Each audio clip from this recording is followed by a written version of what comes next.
Hello friends, Hyderabad real estate రంగంలో మరో సంచలన పరిణామం చోటు చేసుకుంది. ప్రముఖ రియల్ ఎస్టేట్ సంస్థ ప్రదీప్ కన్స్ట్రక్షన్స్ నిర్మించిన ఒక లగ్జరీ హైరేజ్ ప్రాజెక్ట్ ఇప్పుడు తీవ్ర వివాదంలో చిక్కుకుంది. జిహెచ్ఎంసీ తాజాగా ఈ ప్రాజెక్టుకు సంబంధించిన బిల్డింగ్ పర్మిషన్ రద్దు చేసే దిశగా షోకాజ్ నోటీస్ జారీ చేసింది. సోమాజిగూడలోని Raj Bhavan Road, Park Hotel, Necklace Road సమీపంలో బ్లిస్ పేరుతో ఉన్న ఈ ప్రాజెక్టులో 2 భారీ రెసిడెన్షియల్ టవర్స్ నిర్మించారు. ఈ ప్రాజెక్టులో 2 సెల్లార్లు, స్టిల్ట్ ఫ్లోర్, 17 అప్పర్ ఫ్లోర్స్తో పాటు ఒక క్లబ్ హౌస్ కూడా ఉంది. అయితే ఇప్పుడు ఈ నిర్మాణం జరిగిన ల్యాండ్ మీద తీవ్ర వివాదం నెలకొంది. ఈ భవనం FTL పరిధిలో నిర్మించబడిందని అధికారులకు ఫిర్యాదులందాయి. FTL అంటే మనందరికీ తెలిసిన విషయమే. చెరువులో నీరు పూర్తిగా నిండినప్పుడు చేరే గరిష్ట స్థాయి. సింపుల్గా చెప్పాలంటే FTL ఫుల్ ట్యాంక్ లెవెల్ అంటారు. ఈ పరిధిలో శాశ్వత నిర్మాణాలు చేయడం చట్టపరంగా అనేక పరిమితులకు లోబడి ఉంటుంది. వీటి ఆధారంగా GHMC విచారణ ప్రారంభించింది.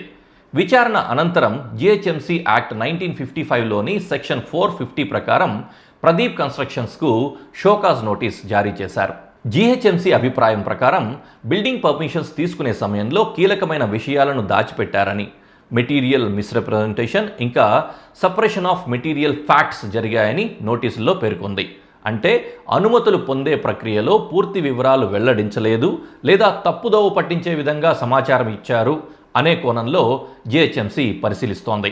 ప్రదీప్ కన్స్ట్రక్షన్స్ అది ఉన్నారు. దీనికి ఇక్కడ కంప్లైంట్ మీద మేము ఎంక్వైరీకి వచ్చాము. ఇరిగేషన్ వాళ్ళు ఆల్రెడీ మాకు ఇచ్చినటువంటి ప్రిలిమినరీ ఎంక్వైరీ రిపోర్ట్ మీద ఇక్కడికి రావడం జరిగింది. అందరము GHMC కమిషనర్ గారు, నేను, కలెక్టర్ గారు, town planning, irrigation engineering team అందరూ. సో ఏదైనా కానీ సమగ్రమైన ఎంక్వైరీ చేసిన తర్వాత దీని మీద చర్యలు ఉంటాయి తప్పకుండా. ఎందుకంటే ఇరిగేషన్ ఎన్ఓసి లేకుండా FTLలో కడుతున్నారనేది ఇస్ ద ఇరిగేషన్ నుంచి వచ్చినటువంటి రిపోర్ట్. ఇది డ్రాఫ్ట్ నోటిఫికేషన్ అయింది, ప్రిలిమినరీ నోటిఫికేషన్. ఇది పబ్లిష్ కాలేదు. బట్ ఎవరికి రాని పర్మిషన్స్ ఇక్కడ ఒక దగ్గర ఎలా వచ్చిందనేది దాన్ని కూడా ఇప్పుడు సమగ్రంగా ఎంక్వైరీ. సో దీనికి పర్మిషన్స్ అప్పుడు GHMC వాళ్ళు ఇచ్చారన్నట్టు చెప్తున్నారు. పర్మిషన్స్ 2018లో వచ్చాయని అంటున్నారు. ఏదైనా కానీ పూర్తిగా ఎంక్వైరీ చేసిన తర్వాత దీని మీద ఒక నిర్ణయం తీసుకునేది GHMC వాడు, కలెక్టర్ గారు ఇచ్చిన రిపోర్ట్స్ మీద తీసుకున్న తర్వాత మా తదుపరి చర్యలు. ఇక్కడ మరో కీలకమైన అంశం ఏంటంటే ఈ ప్రాజెక్టుకు ఇప్పటి వరకు ఆక్యుపెన్సీ సర్టిఫికేట్ అంటే OC జారీ చేయలేదు.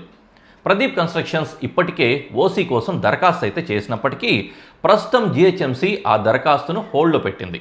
షోకాజ్ నోటీస్పై విచారణ పూర్తయ్యేంత వరకు ఎలాంటి ఆక్యుపెన్సీ సర్టిఫికేట్ జారీ చేయబోమని స్పష్టంగా చెప్పింది. OC లేకుండా భవనాన్ని అధికారికంగా నివాస వినియోగానికి అనుమతించరాదు. చాలా బ్యాంకులు కూడా OC లేకపోతే హోమ్ లోన్ ఫైనల్ డిస్బర్స్మెంట్ లేదా రిజిస్ట్రేషన్ వంటి అంశాల్లో అదనపు జాగ్రత్తలు తీసుకుంటాయి. ప్రదీప్ కన్స్ట్రక్షన్స్ ఈ షోకాజ్ నోటీస్కు ఎలాంటి సమాధానం ఇస్తుంది అనే దానిపైనే ఇప్పుడు అందరి దృష్టి ఉంది. GHMC బిల్డింగ్ పర్మిషన్ను నిజంగానే రద్దు చేస్తుందా లేదా సంస్థ ఇచ్చే వివరణతో ఈ వివాదం సద్దుమణుగుతుందా అనేది రాబోయే రోజుల్లో తేలనుంది. ఈ వ్యవహారం హైదరాబాద్ రియల్ ఎస్టేట్ రంగంలో పెద్ద చర్చకు దారితీసే అవకాశం కనిపిస్తోంది. మొత్తానికి ఈ వ్యవహారంలో ప్రస్తుతం షోకాజ్ నోటీస్ మాత్రమే జారీ అయింది. ఇది తుది తీర్పు అయితే కాదు. ప్రదీప్ కన్స్ట్రక్షన్స్ తమ వివరణ ఇచ్చిన తర్వాత అన్ని ఆధారాలను పరిశీలించిన అనంతరం GHMC తుది నిర్ణయం తీసుకుంటుంది. అయితే ఈ ఘటన మరోసారి ఒక కీలక విషయాన్ని మనకు గుర్తు చేస్తోంది. ఒక ఇంటిని కొనుగోలు చేసే ముందు కేవలం లొకేషన్, ఎమ్యూనిటీస్, బ్రాండ్ నేమ్ మాత్రమే కాదు, బిల్డింగ్ పర్మిషన్లు, ఫుల్ ట్యాంక్ లెవెల్, ఇంకా బఫర్ జోన్ క్లియరెన్స్లు ఉన్నాయా, అలాగే అన్ని లీగల్ డాక్యుమెంట్స్ కూడా తప్పనిసరిగా పరిశీలించారా అనే విషయాల్ని చూసుకోవాలి. ఇలాంటి హైదరాబాద్ రియల్ ఎస్టేట్ అప్డేట్స్ కోసం మా ఛానల్ని తప్పనిసరిగా సబ్స్క్రైబ్ చేయండి.